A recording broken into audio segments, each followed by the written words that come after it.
Some journeys are remembered for where they take you, others for everything the road throws at you along the way. Today, jetty revelers would leave the smooth roads behind, chasing trails through the Norwegian wilderness, riding past massive waterfalls, disappearing into mountain tunnels, and facing the first rain of the expedition. There would be freezing water, unexpected moments, and a side of Norway they hadn't experienced yet. This is Jetty Revelers. This is the Norway Atlantic Road Ride 2026, and this is Day 2, Geilo to Voss. Ships on vigor of the waves are skimming barren summits to the verdant plains.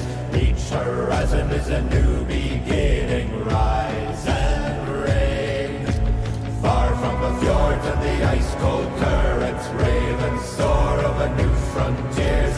Songs and sagas of a fate determined, shields and spears. Vows of favor or the thrill of plunder, pulled together for the clan and kin.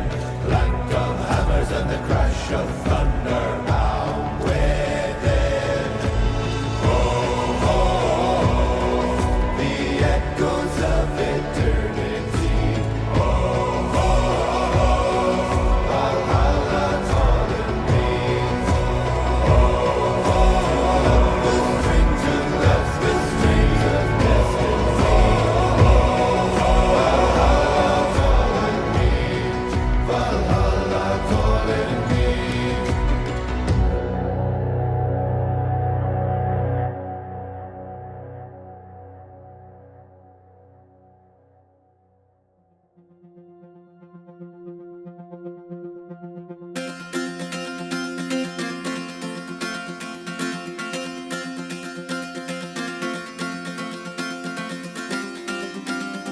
Morning arrived in Geilo, Norway, and a new day of riding was ready to begin.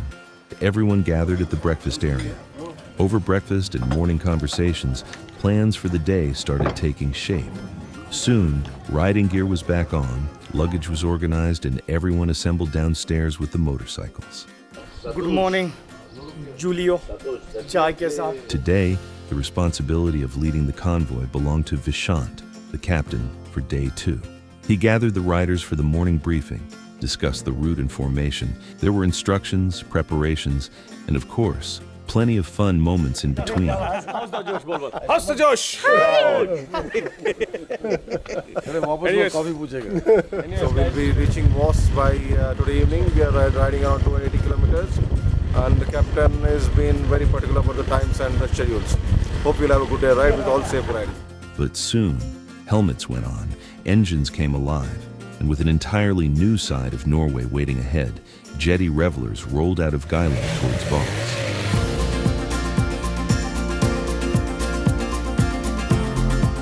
One by one, the motorcycles were refueled and prepared for the journey ahead. Hey guys, meet our new guy. He started petrol pump work start in Norway. No, we sponsored him. He's doing very good job. How it is not? That's your job. Why you came and you asked me? All the bikes, the moment you started talking, it stopped working. And from here, the character of the ride slowly began to change. Geilo disappeared behind them as the roads opened into wide Norwegian landscapes. Mountains surrounded the convoy, green valleys stretched into the distance, and lakes appeared beside the roads. For the next 40 minutes, the team simply rode until the smooth Norwegian asphalt eventually gave way to something very different: off-road.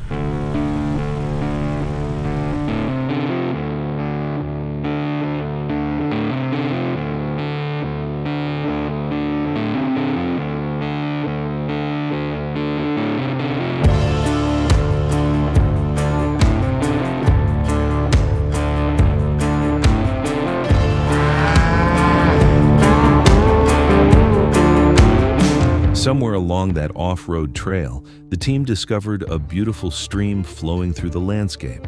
It was freezing, crystal clear, and surrounded by nothing but Norwegian wilderness. I'm enjoying the ride. I'm enjoying the curves going up the mountain. The curves are nice. Yes, we have come to the stream.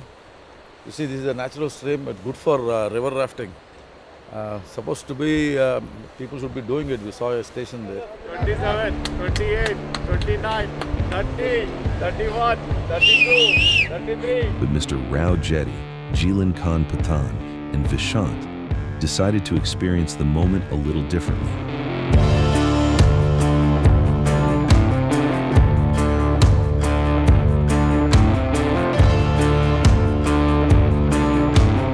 The team eventually continued further along the off-road trail until reaching its end point. There wasn't much waiting for them there, so the riders turned around and made their way back along the same trail. But nobody really minded riding it twice, because by now, the destination wasn't the only thing that mattered.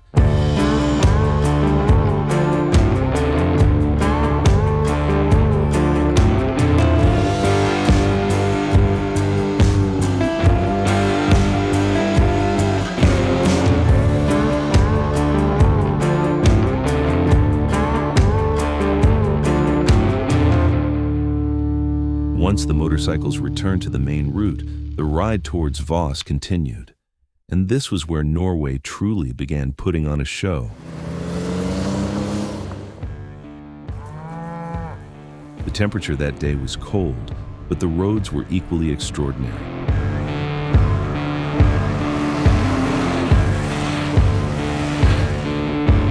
For long stretches, enormous lakes ran beside the riders, green valleys opened between the mountains, forests appeared and disappeared, and almost every turn seemed to reveal another landscape worth stopping for.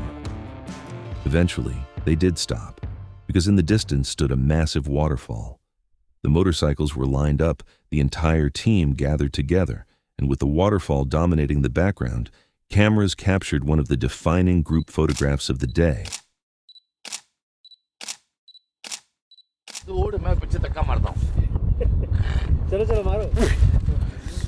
The convoy continued past lakes, valleys, and mountains, and soon another signature feature of Norwegian roads began appearing: tunnels. The riders would enter surrounded by daylight, and within seconds, everything changed. Tunnel after tunnel, mountain after mountain.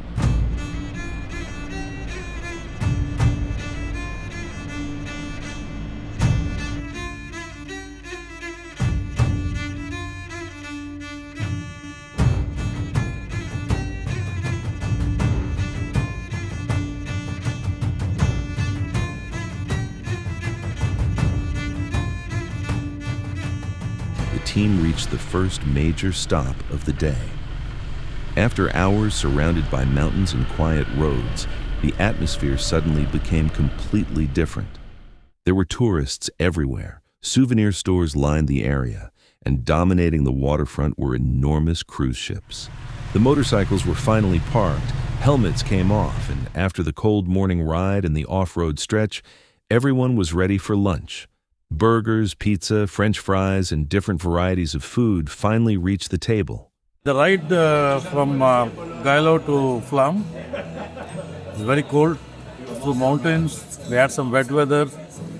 The temperatures dropped to 7 degrees. It was very windy, but very picturesque, very beautiful.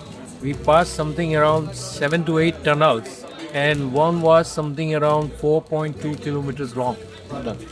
Start from the bottom of the mountain, went that tunnel, came out top of the cliff.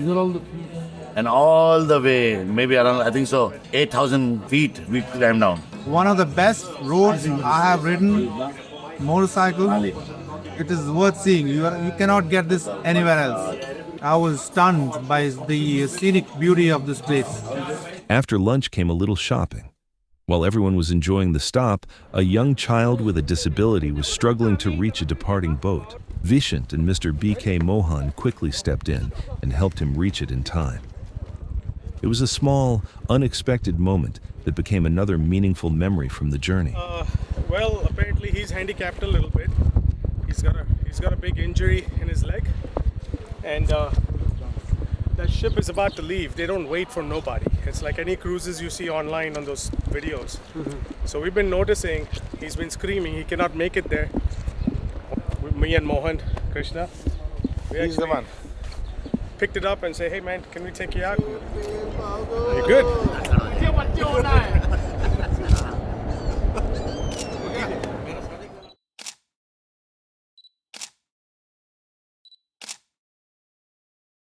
The riders returned to their motorcycles, helmets went back on, the engine started, and the road towards Voss continued.